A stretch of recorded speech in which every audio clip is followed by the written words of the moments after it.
À Madagascar, la scène politique malgache connaît un nouveau tournant. Le président Michael Rajainirina a annoncé le 9 mars 2026 la fin des fonctions de son premier ministre ainsi que la dissolution de l'ensemble du gouvernement moins d'un an après son arrivée au pouvoir dans un contexte de forte mobilisation populaire. Depuis son arrivée à la magistrature suprême, le nouveau chef de l'État s'est engagé dans une réorganisation de l'appareil d'État avec l'ambition affichée de répondre aux attentes d'une population confrontée à de lourdes difficultés économiques et sociales.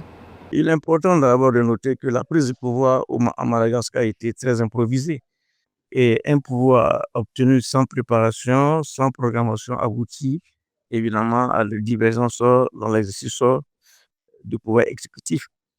Pour certains experts, cette dissolution viserait à redéfinir les priorités de l'exécutif et à renforcer l'efficacité de l'action publique. Le futur chef du gouvernement devra rapidement constituer une équipe capable de stabiliser l'exécutif et de concrétiser les promesses de réforme du président Michael Rajainirina. Il est donc évident que le président actuel est à la recherche des hommes et des femmes qui pourront probablement l'aider à pouvoir conduire à bord cette transition. Pourquoi pas éventuellement prolonger son mandat, car en réalité, les récits de pouvoir politique demandent beaucoup d'engagement et surtout de confidentialité et de responsabilité. Oui.